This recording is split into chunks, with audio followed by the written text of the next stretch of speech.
gravar.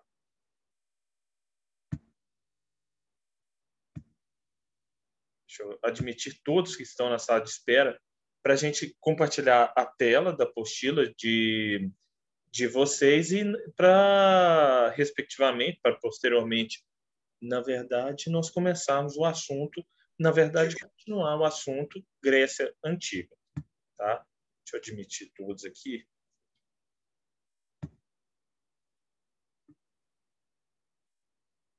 O povo está entrando, vamos esperar um pouco. E aí? Deixa eu compartilhar a tela.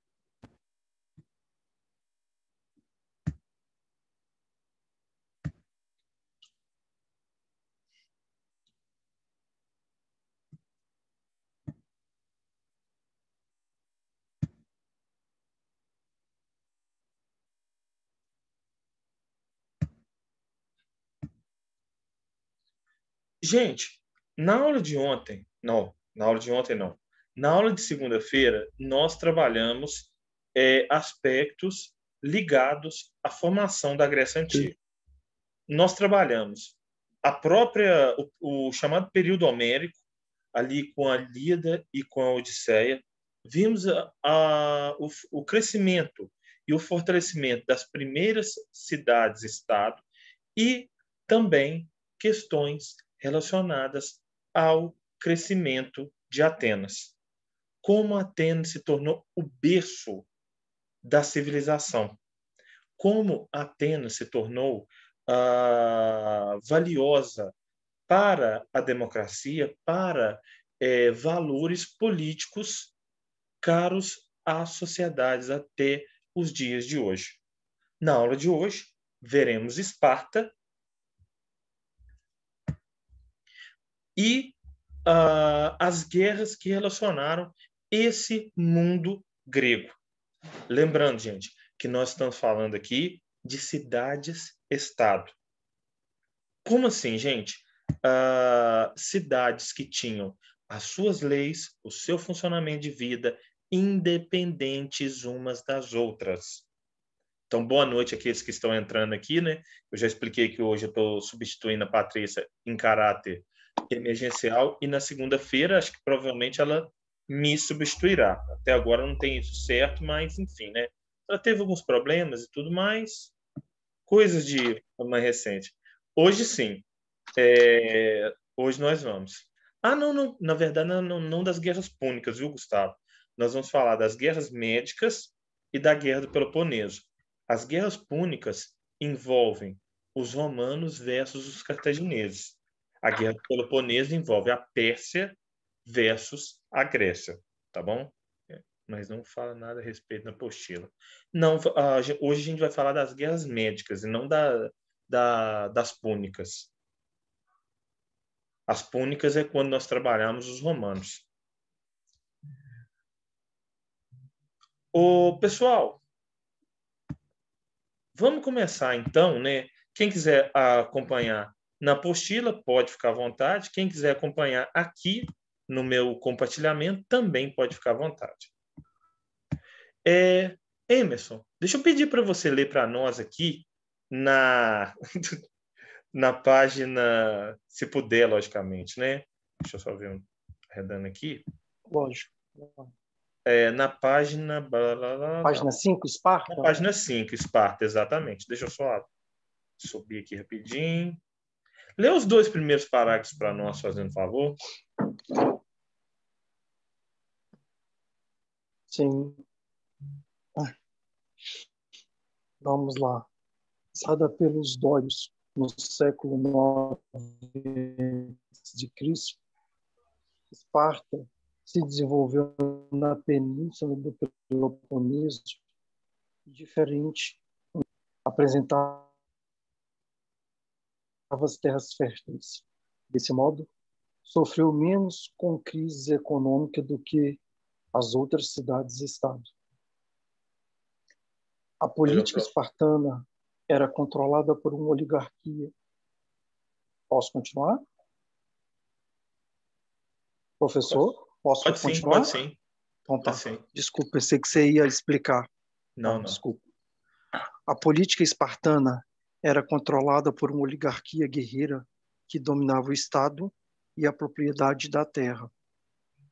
A polis espartana era, portanto, oligárquica e aristocrática, com o monopólio político nas mãos dos cidadãos guerreiros.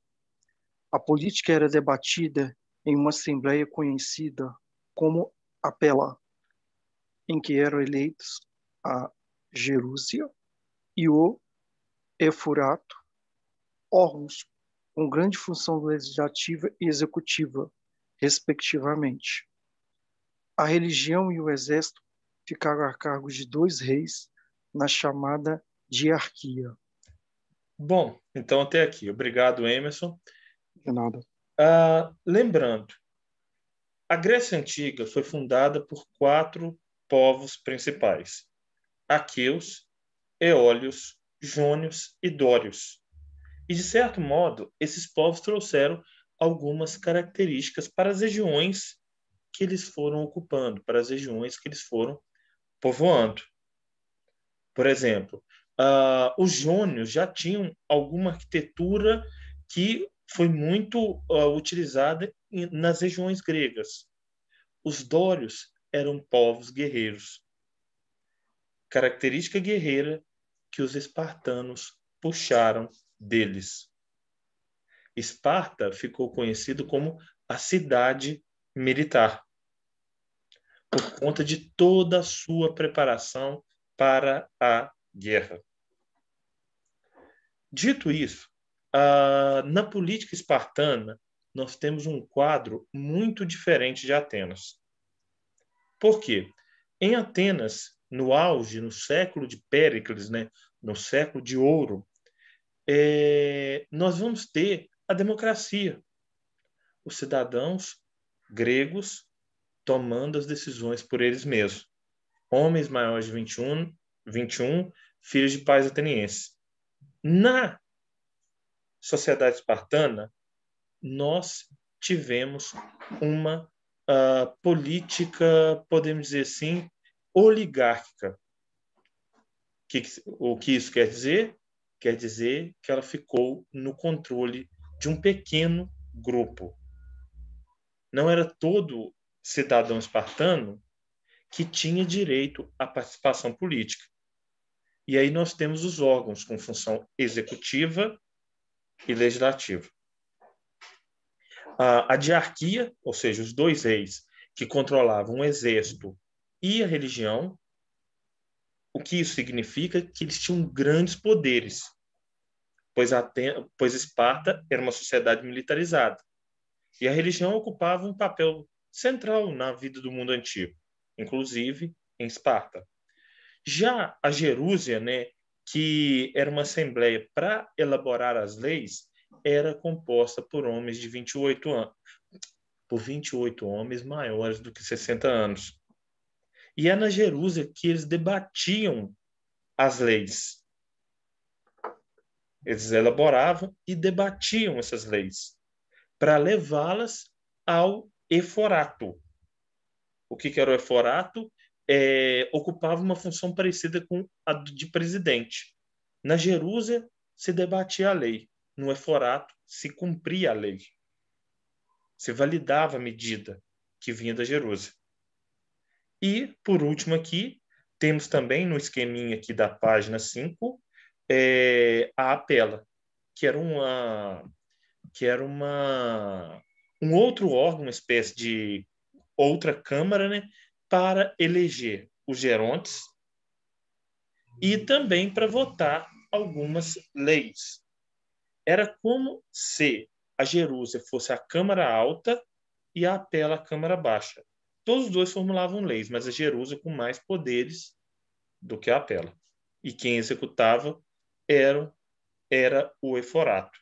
O curioso, né? Os 2 reis ficavam, a Gerúsia, o eforato e a Apela não assumiam as questões religiosas e nem de exército. Os 2 reis ficavam com essas questões. Vamos continuar aqui? Professor, Pode falar, Emerson? só uma dúvida minha.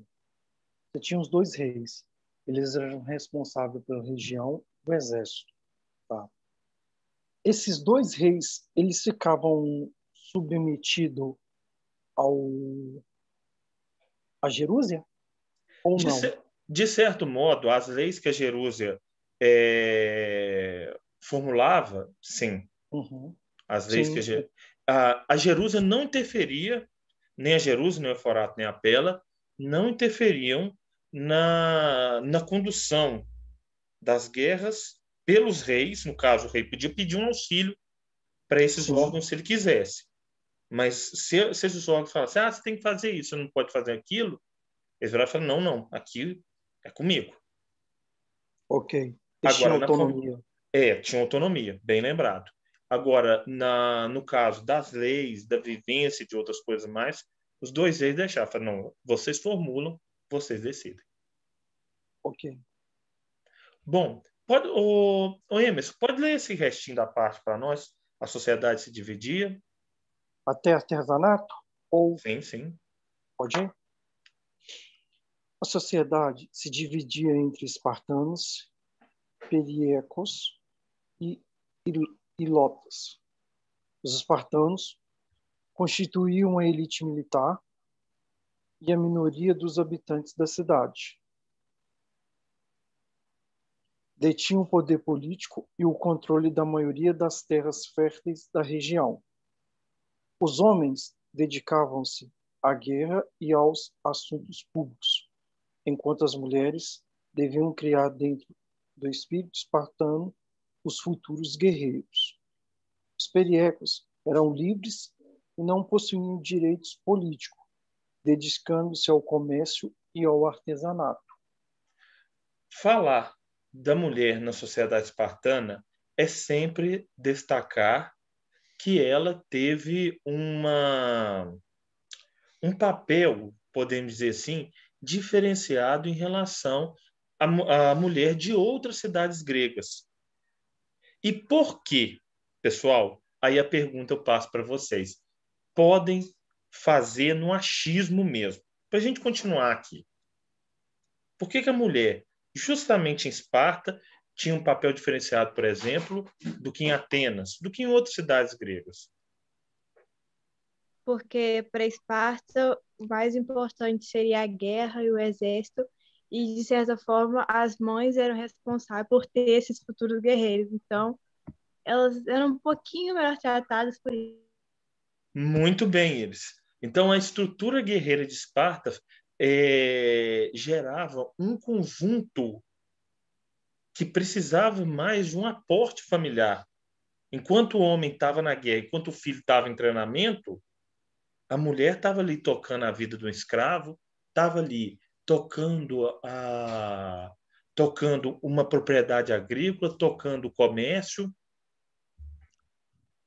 Logo, ela tinha este papel fundamental na sociedade espartana. Produção.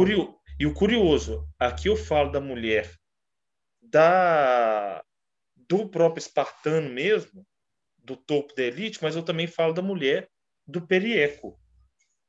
Perieco, geralmente dedicado ao comércio e artesanato, se ele fosse convocado para ir para a guerra por algum motivo, a mulher estava ali para fazer essa parede, né, da vida na casa, na vida no comércio, na vida do artesanato. Então, ela tinha um papel para as duas principais camadas sociais da sociedade espartana. Emerson, por favor. Continuar?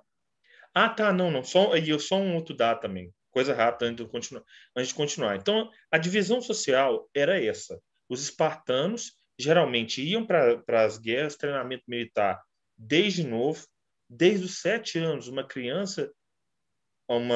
menino em Esparta recebia treinamento militar, treinamento que se estendia dos 7 aos 30 anos, para participar nas guerras. E os espartanos eram donos das melhores terras, eram os ricos daquela sociedade.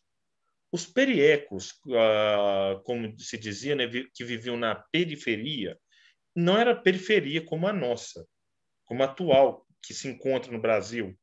era uma periferia que hoje em dia, né, nós chamamos de subúrbio, região mais afastada do centro.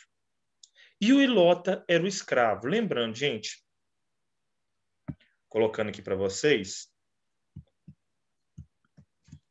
espera um pouco,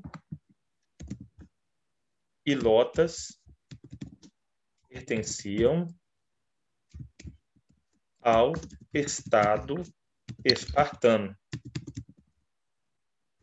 e não aos indivíduos. Meninos, presta atenção. Quem estudou em escola pública vai entender o que eu estou falando. A escola pública pertence a você, pertence a todos que quiserem ser público dela. Agora, sim, você não vai pegar e falar assim, já que ela pertence a mim, vou pegar essa cadeira e vou levar para casa, vou pegar essa mesa, vou levar para casa, vou levar esses giz para casa, vou levar esse papel higiênico para casa.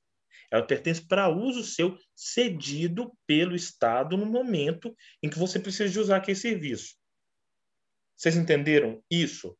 Pois bem, os ilotas também funcionavam desse jeito.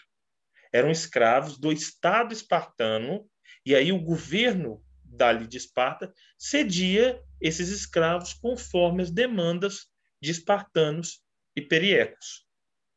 Terminou a demanda, ele não era seu, você não comprava, ele era pertencente do Estado. E aí o Estado te cedia dentro dos seus serviços necessários.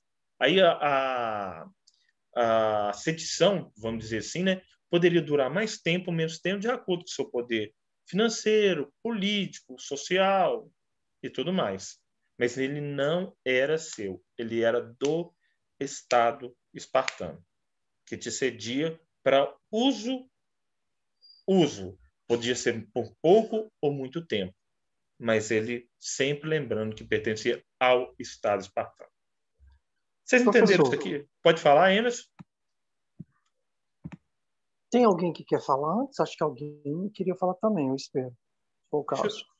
Deixa eu posso falar? Pode falar. Deixa eu te falar.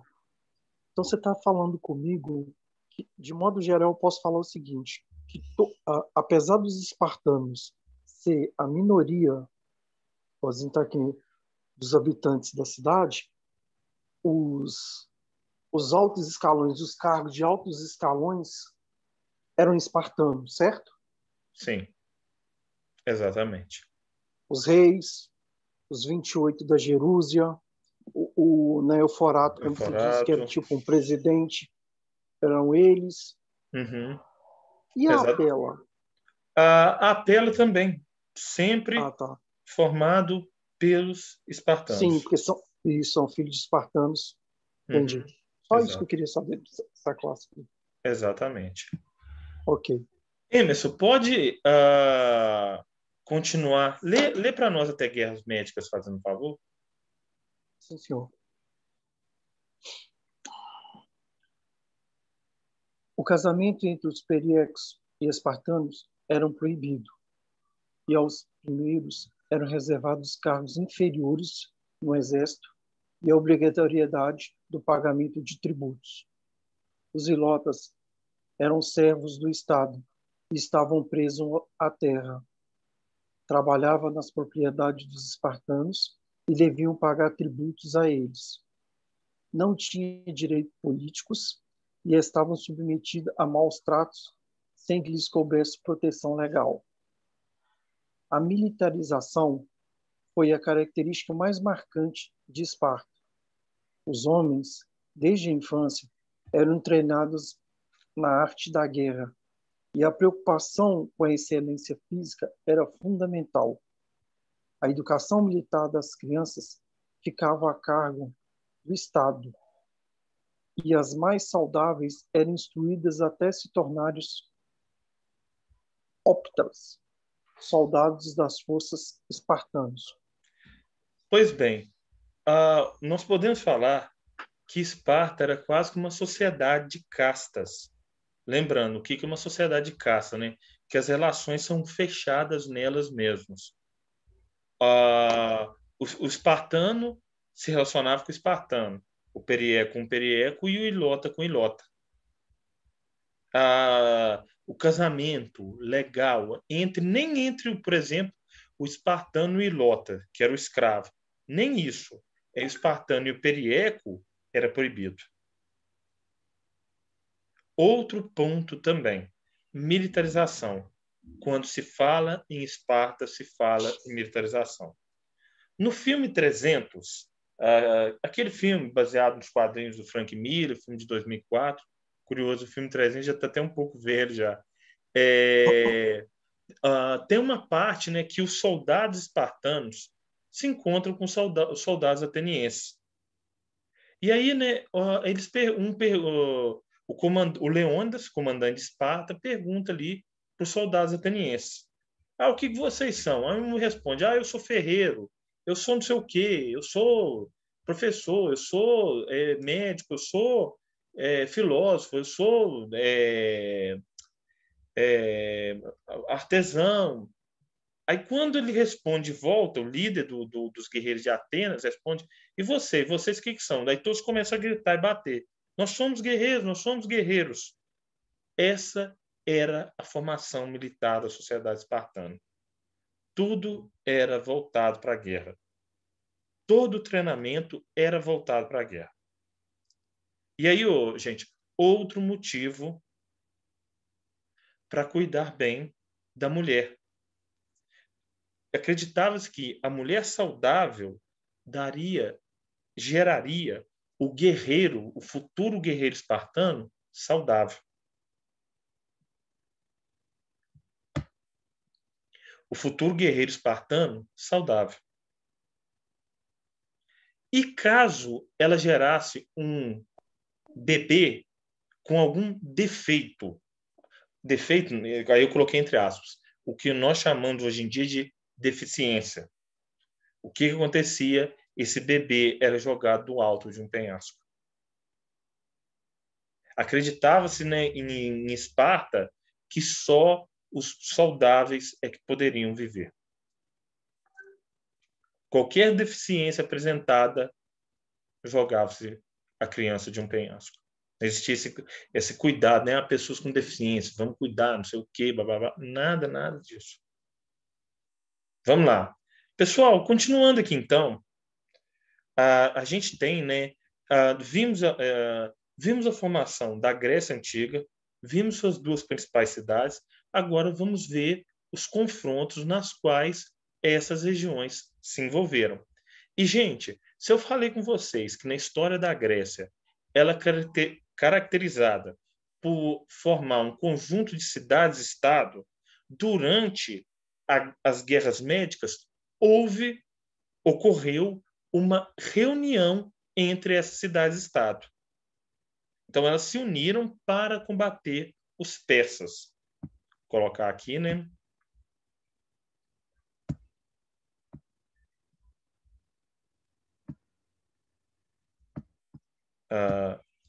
Nas guerras médicas ocorreu a união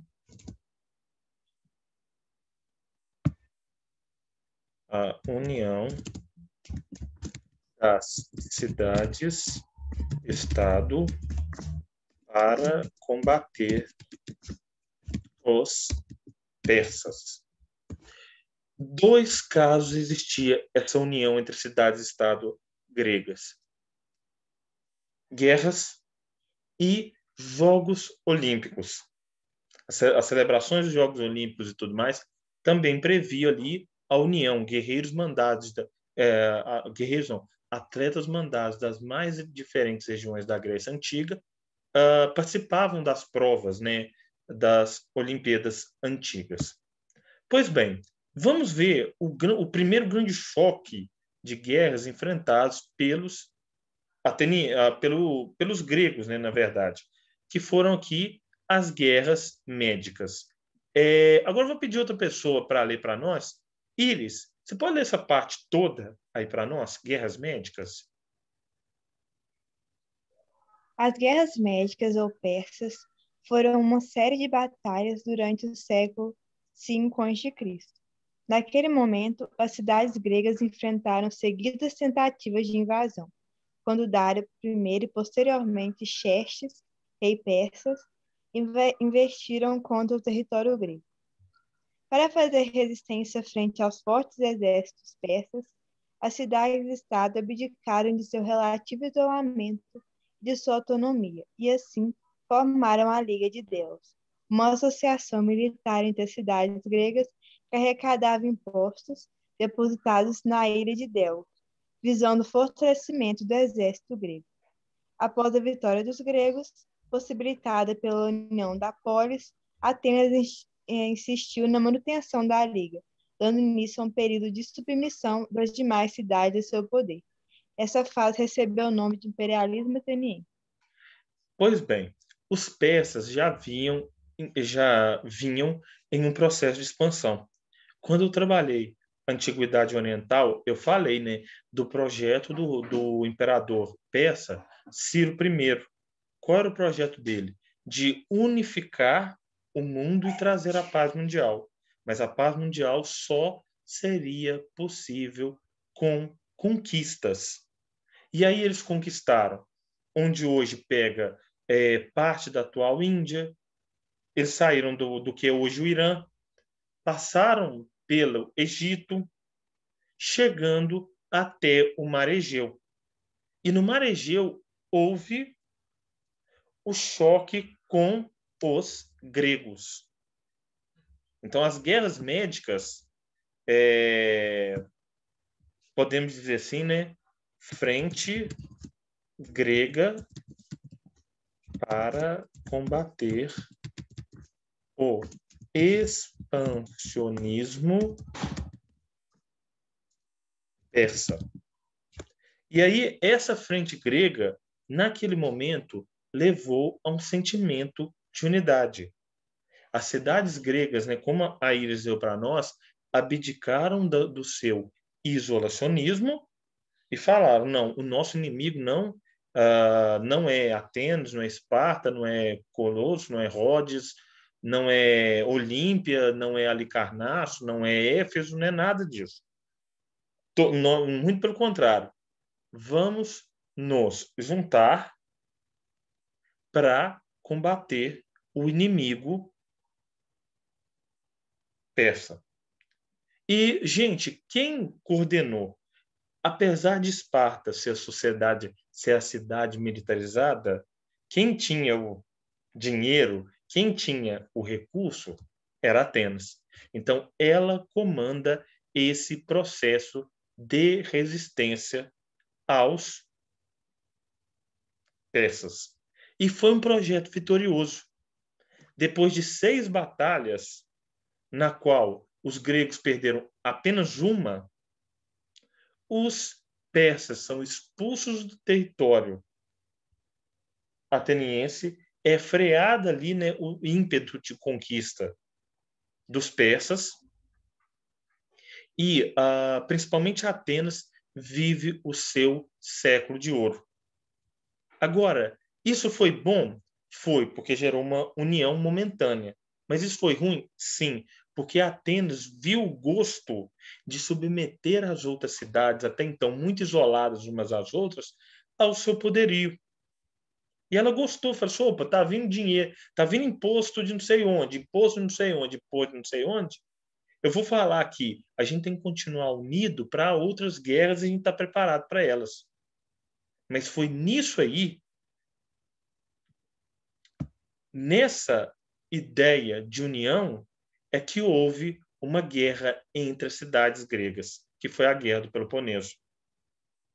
Então, né, a guerra, já adiantando para vocês o que nós vamos ler daqui a pouco, a Guerra do Peloponeso,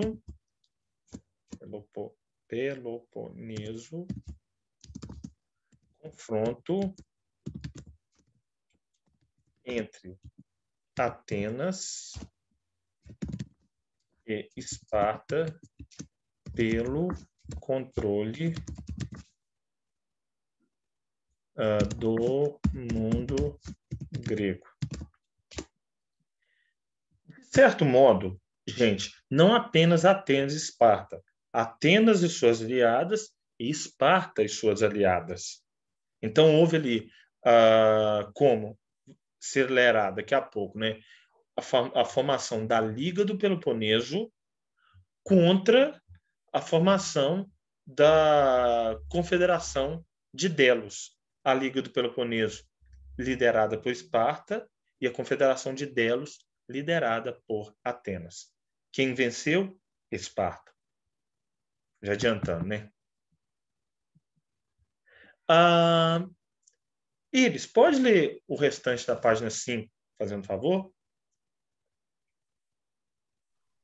O domínio de Atenas sobre as demais cidades marcou o apogeu da cultura clássica. Atenas viveu sua idade de ouro principalmente durante o governo de Péricles. A democracia consolidou-se entre os atenienses e as tradições dessa cidade-estado foram impostas ao restante da Grécia. As demais cidades, porém, não aceitaram pacificamente o domínio ateniense e, comandadas por Esparta, formaram a Liga do Peloponeso em 431 a.C. Portanto, eclodiu a guerra entre Esparta e Atenas, conflito que acabou se expandindo para as demais cidades aliadas. Assim, em 404 a.C., na Batalha de Egos, Potamos confirmou-se a vitória dos espartanos. A partir deste período, várias cidades sucederam-se no controle do poder na região, ocasionando conflitos diversos, o que gerou o enfraquecimento geral das cidades gregas e permitiu a invasão dos macedônicos no século IV a.C. Bom, gente, alguns autores colocam que a Guerra do Peloponeso foi o suicídio da Grécia. Até, né, quando eu trabalho essa matéria no regular, eu sempre pergunto, explica a frase, a Guerra do Peloponeso foi o suicídio da Grécia. Por quê? Porque ela enfraqueceu militarmente as cidades gregas, mesmo as vencedoras, e facilitou as invasões estrangeiras. E aí, essas invasões estrangeiras, de certo modo, curiosamente, foram responsáveis por fazer com que vários valores gregos chegassem até nós. Curioso, né? Que foi necessário invadir para poder ver o que tinha de bom e fazer uma mescla, né? E aí a gente tem o período chamado de helenismo. Vamos para ele aqui. Helenismo, né? O helenismo, ou a cultura helênica, né, pode ser compreendida. Pera só um pouco, um momento, por favor. Helenismo. Momento de fusão de várias culturas durante a expansão do Império Alexandrino. Alexandre o Grande. Alexandrino. Então, culturas. Quais eram elas? Grega, mais persa, mais egípcia, mais indiana. Então, esses princípios, gente, foram, de certo modo, fundidos, juntados ali durante a expansão promovida pelo Alexandre o Grande. O Alexandre o Grande, gente, foi discípulo de Aristóteles. E de Aristóteles aprendeu, né, que com você tem que pegar o que o seu inimigo tem de bom e não matar aquilo, mas sim tomar aquilo para você. Fundir aquilo ao que você também tem de bom. E ele foi um bom aluno de Aristóteles. Gente, se alguma outra pessoa quiser ler, não é que eu estou desprestigiando nem o Emerson, nem a Iris, pode ficar à vontade nos 2 primeiros parágrafos aqui para nós. Alguém quer ler? Período helenístico?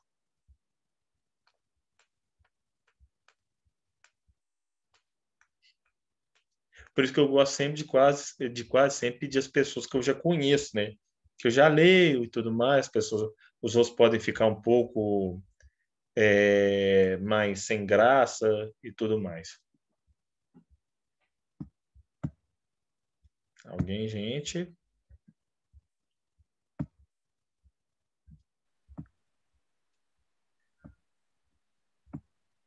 Bom, Emerson, Emerson, pode ler, então. Esses 2 primeiros Quem é parágrafos que aqui. leu comigo? Foi a Iris que leu Foi a comigo? Iris. Foi a Iris. Ô, Iris, vamos fazer uma dobradinha. Eu vou ler o primeiro, você lê o segundo. Ai, Então vamos lá. Período helenístico. O período helenístico, compreendido entre os séculos 4 a 2 a.C., abrange o período da expansão territorial e cultural da Grécia, que se deu especialmente pelo Oriente, onde, mesmo após a derrota grega, manteve-se preservada a cultura helênica. o principal responsável pelas conquistas e expansão foi Alexandre o Grande, imperador da Macedônia, que havia conquistado a região da Grécia. Durante essa expansão, Alexandre derrotou os persas e atingiu a região da Índia, fundando uma série de cidades que levavam seu nome, sendo a mais célebre Alexandria do Egito. Bom, então, pessoal, Alexandre o Grande, filho de Filipe II da Macedônia, que já havia tentado uma invasão, já havia feito uma invasão sobre algumas regiões da Grécia, continuou a obra de seu pai, com mais fervor e com mais eficiência ainda. Ele conquistou o que é atualmente o Irã, grande parte do Oriente Médio, o próprio Egito, chegando até a região do Vale do Rio Indo, na Índia. Logo, ele formou, até então, o maior império conhecido da história. E detalhe, isso com menos de 15 anos. Ele começa suas conquistas de 18 para 19 anos. E ele morreu aos 33 anos de idade. Sem perder uma batalha sequer. Uma. Talvez tenha sido um dos estrategistas no campo de batalha mais célebres, mais famosos da história. Agora, por que ele era tão célebre e tão eficiente? Por conta dele lutar no campo de batalha, mas entender o outro culturalmente, entender o outro socialmente.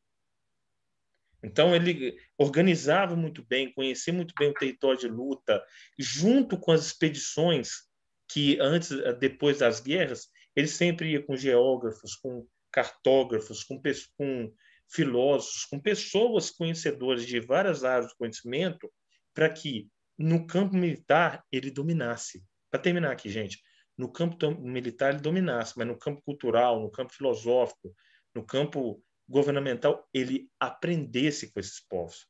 E isso ele fez bem. Deixa eu interromper o compartilhamento aqui para fechar na minha cara. Desculpa, professor. Pode falar. Não, tá terminando a aula? A primeira aula, no caso, né? Tá assim. Então, eu queria fazer uma pergunta seguinte. Já que você falou que ele era uma pessoa que aprendia muito, ele aprendeu muito com os espartanos? Aprendeu sim. Na área militar? De certo modo, também. Mas o que ele mais admirava da Grécia, sem dúvida, era a filosofia. A tal ponto de ser discípulo de Aristóteles.